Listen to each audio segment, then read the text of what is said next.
John McEnroe is our guest tonight, everyone. It's going to be really cool. So I can go through all the accolades.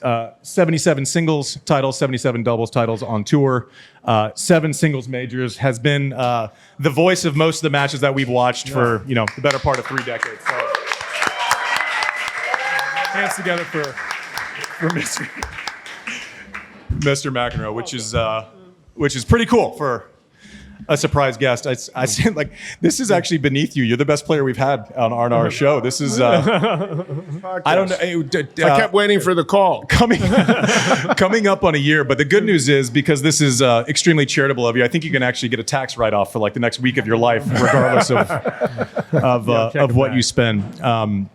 Anyway, so one of the questions, Mac, that my mind immediately jumped to, in this kind of age of the giants, right, of the big three, there really aren't any stats left that were kind of established before the Roger, Rafa, Novaks. Enough about them. Let's talk about me. We're going to.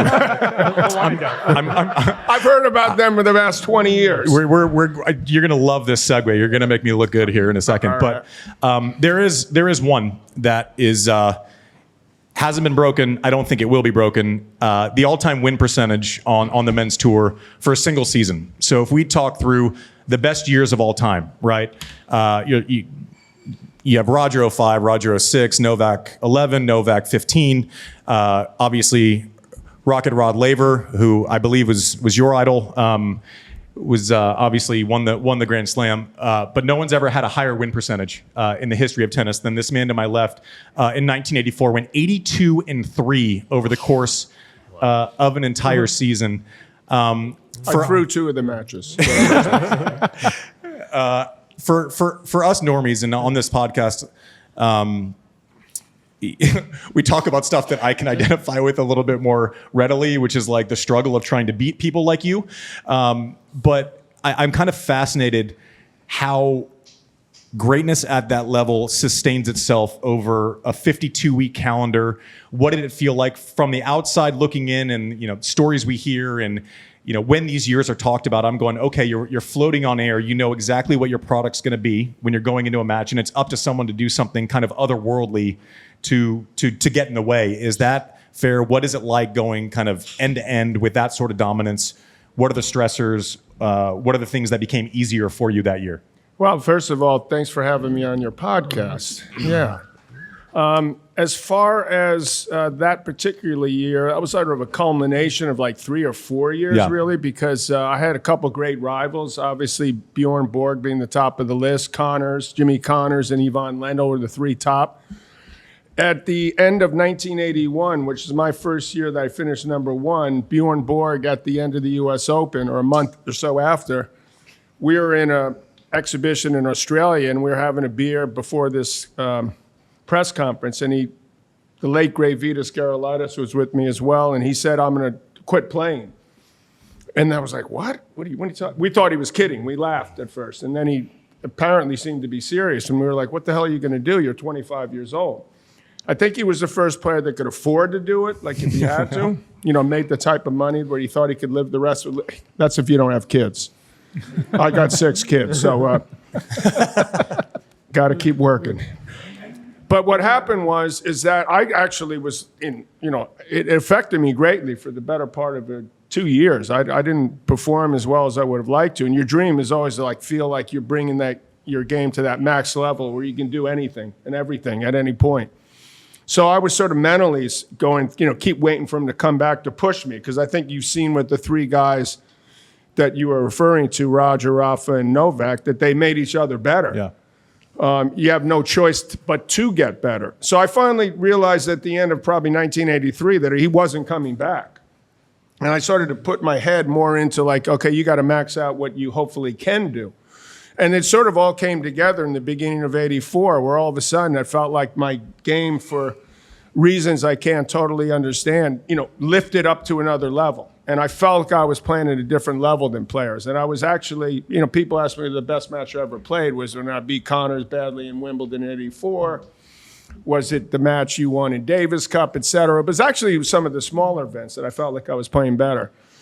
So I felt like I had this, that dream come true. I think the mistake that I made after that year was sort of like, instead of, continuing to try to work on my game and improve certain parts of it, that I sort of sat back and sort of said, okay, let's see what other people got. What are they going to do? And I have a lot of respect for the players that don't do that. I look at Novak and Rafa as two obvious examples, even Roger to a degree, where you learn, he got hurt by that high backhand, and so he eventually went to a bigger racket, could handle it. Novak learned to, be more of an aggressive player and necessary, attack returns. Rafa learned how to serve bigger. So it was a year that I'll never forget. It was incredible. I wish, I backed it up for another 6 months, but, when you got a lot going on off the court, which we don't necessarily need to get into at this time, because this is a PG podcast, that it got more complicated. It's actually, we're actually the only podcast with an explicit rating, which is not great, but either way, we still won't go down that rabbit hole.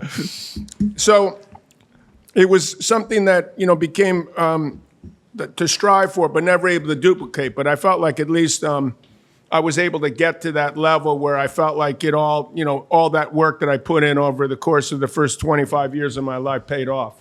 So you mentioned you didn't do the things that would have improved you as a player, because frankly, if you go 82-3, you're not really sitting back going, I really need to work on that. If you could go back and kind of tell yourself or have a conversation, what would those things have been going into 85?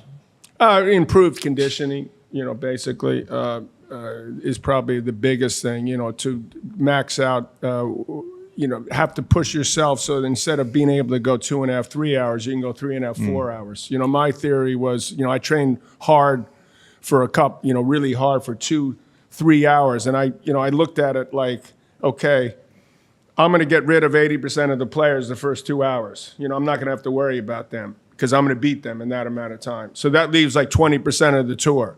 And so what's going to happen if this goes longer? And that could get to be more problematic, if they could. And I said, look, I compete pretty well.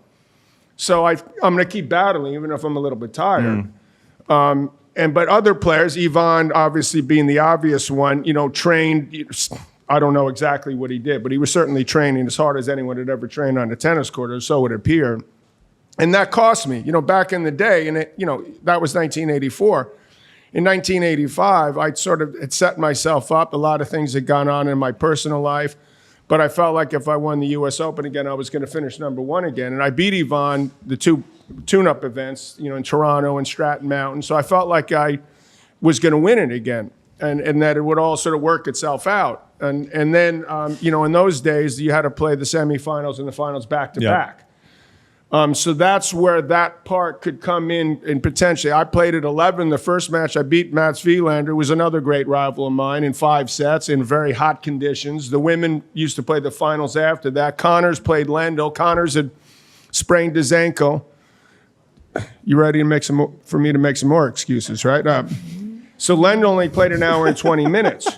And then I had to come back. I remember that, we had to play the next day at 4 o'clock. And I was like, oh my God.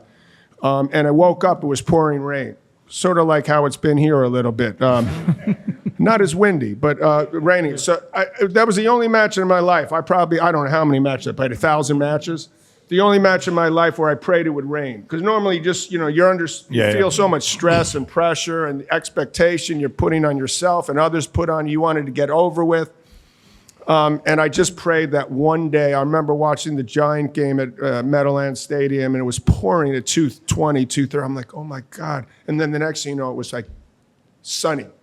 Yeah. And it was heading towards Flushing Meadow. And I'm like, oh my God. I have to go do this. I got to the match, the 4 o'clock match at 20 of. No, you didn't. 20 or 4. Has that story gotten better with time? No. It's gotten worse because I lost. And I was like so rushed. And ironically, I got out in the court and I got up 5-2 in the first set. And I was winning. And I got up out of my chair and I started to walk towards the baseline. And all of a sudden I looked back at the chair and my body was there. I swear to God, I thought I saw my body there. And I'm like, oh my God, I'm completely drained. Like I felt like I had nothing all of a sudden. I lost that match like 7-6, 6-4, 6-3, and lost the #1 ranking because of that. And then there was like that, turning of events. And then all of a sudden you have kids and, that complicates things, how to make that challenge. And, it was an uphill battle for me from there. So that was, a really hard one to take, to have to spend so many years at the end where I kept feeling like I was, close to getting back, but not able to getting over the hump again.